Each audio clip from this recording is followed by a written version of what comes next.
Ce film est un chef-d'œuvre. Maman, j'ai raté l'avion raconte l'histoire de Kevin. Et il est trop cool parce qu'il est américain, comme Tom Sawyer. Et quand t'es américain et que tu t'appelles Kevin, c'est trop cool. Même si tu portais un nom de l'art grillé, tu peux danser comme un dieu. Tu peux diriger tout le Marvel Cinematic Universe. Et tu peux même danser avec des loups. Par contre, si par chez nous t'as le malheur de t'appeler Kevin... Kevin, je vais m'attaquer sur ta tête. C'est quand tu vas mettre des paillettes dans ma vie, Kevin. Et ça craint. C'est une impression ou t'essaies de nous faire passer un message? Non. Kevin a 9 ans, et c'est le cadet de la famille la plus dysfonctionnelle que j'ai jamais vue. Laissez-moi donc vous conter cela. En chanson. Oh non. Son oncle est à la rue, ses parents ne sont pas gentils, son frère n'est pas très poli, son cousin pisse au lit. Les McAllister vont partir fêter le réveillon Noël à Paris cette année. Le jour du départ, ils sont si stressés qu'ils oublient Kevin qui est puni au grenier. C'était horrible. Merci. Kevin se retrouve alors tout seul à la maison, comme c'est annoncé dans le titre. Enfin, dans le titre original, qui est vachement plus logique que Maman, j'ai raté l'avion.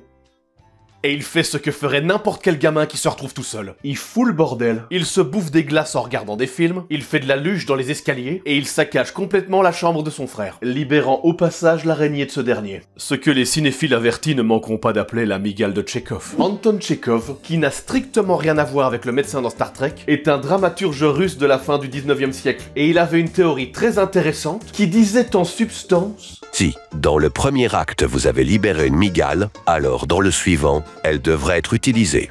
Bon, à part que lui, il le disait en russe, évidemment. Da, vodka maitika bofufouillon nastrovia.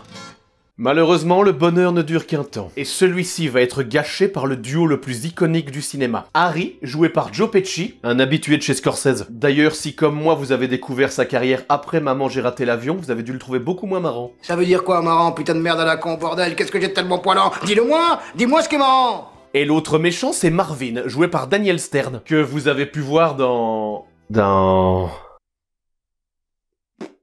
À eux deux, ils forment les casseurs flotteurs, nommés ainsi parce que bim badabim, bim badaboum, ils sont cool. Trop cool. Mais on les appelle surtout comme ça parce qu'ils ont la fâcheuse tendance d'inonder toutes les maisons qu'ils visitent. Alors ça a l'air stupide dit comme ça, mais... ouais, c'est complètement con en fait. Les casseurs flotteurs, ce qu'ils veulent, c'est cambrioler la maison de Kevin. Parce que je vous ai pas encore parlé de la baraque. C'est un château le truc. Rien que le salon fait la taille de mon ancien appart. Et ils ont plusieurs salons. Et moi j'avais qu'un seul appart. Et on vivait à 3 dedans.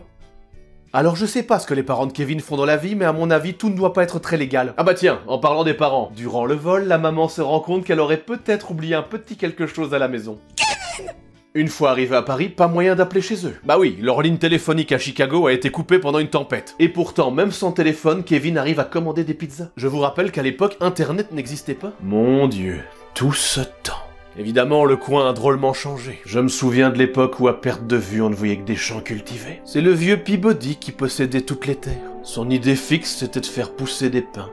Ici. Mais qu'est-ce que tu racontes? Pardon. Je m'étais égaré dans le temps. Les parents arrivent tout de même à contacter la police de Chicago, et ceux-ci envoient la crème de la crème pour venir en aide au petit Kevin.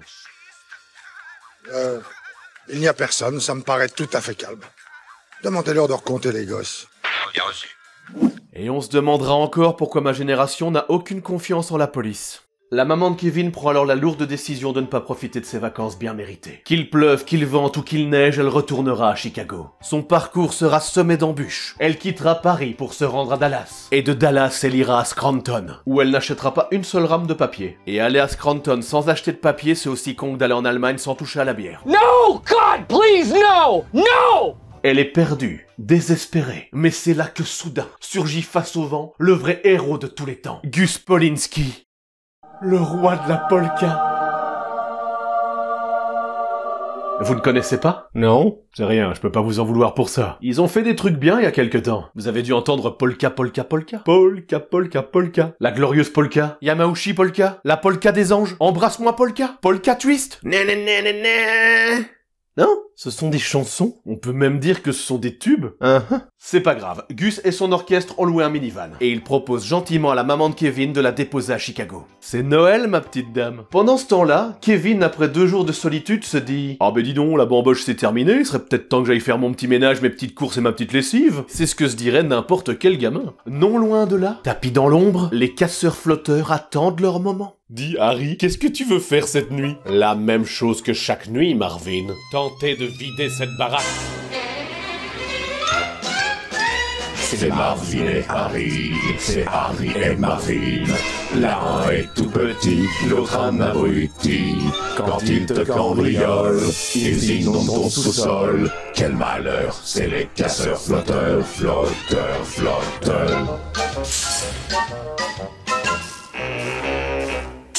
Et toutes ces infos ne sont pas tombées dans l'oreille d'un sourd, parce qu'ils ont raconté tout ça devant la maison de Kevin, et Kevin a tout entendu. Et alors qu'il avait été un adorable petit garçon pendant tout le film, il se transforme soudain en un putain de psychopathe. Imaginez un mélange subtil entre John Rambo et le tueur au puzzle dans Saw. Pour survivre à la guerre, il faut devenir la guerre.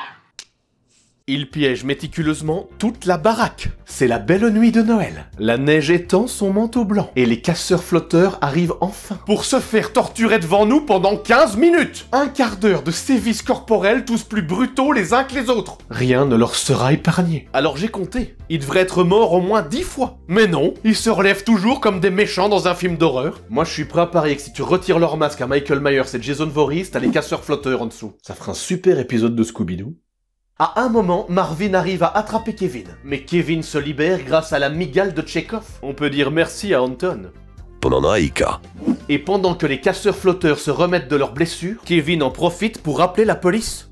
Les téléphones marchent. Ouais, on est en droit de se demander pourquoi le papa de Kevin, qui n'a rien foutu à Paris depuis 3 jours, n'a pas essayé de rappeler chez lui. Dis papa, vous n'avez pas essayé d'appeler Kevin? Tais-toi et profite de la vue. Les casseurs flotteurs sont jetés en prison et Kevin va aller se coucher. Mais seulement après avoir rangé toute la maison. Il a torturé 2 types dans sa maison mais il a laissé aucune trace. Le gamin c'est devenu Dexter. Le soleil vient de se lever. Encore une belle journée mais... Hé, gamin! Qui? Moi? Quel jour on est? Quel jour? Eh bien aujourd'hui c'est le jour de Noël. Noël. Noël, le temps des cadeaux. Alors Kevin se lève pour aller vérifier si Papa Noël a bien lu sa lettre et lui a ramené toute sa famille. Que dalle, y a personne. Noël serait-il mort? Oh que non. N'entendez-vous pas la magie de Noël? Non, non, non, ce ne sont pas des petites clochettes. C'est le son merveilleux de la polka. Gus Polinski a sauvé Noël. Et là, c'est le moment tire-larme où Kevin retrouve sa maman. C'est hyper émouvant. Mais ce moment de grâce est bien vite gâché par le retour de toute la famille. Salut chérie, on a pris le vol que tu refusais de prendre il y a 3 jours et finalement on arrive en même temps. C'est con, hein? Eh, salut Kevin. Bon allez, moi je vais prendre une douche, je sens le fennec. Et alors qu'ils lui ont à peine parlé, toute la famille se barre pour ranger les valises, laissant le pauvre Kevin tout seul. Encore. Quelle merveilleuse famille. Maman, j'ai raté l'avion, c'était pas banal. Bon, je vous laisse, mais comme on dit chez nous... Joyeux Noël, espèce de sale bête, et une très bonne année. Les petits chanteurs de Noël. Je déteste les petits chanteurs de Noël. Je vous avais prévenu, sale morveux! L'oncle est un abruti, ses parents ne sont pas gentils, son frère n'est pas très poli, son cousin pisse au lit.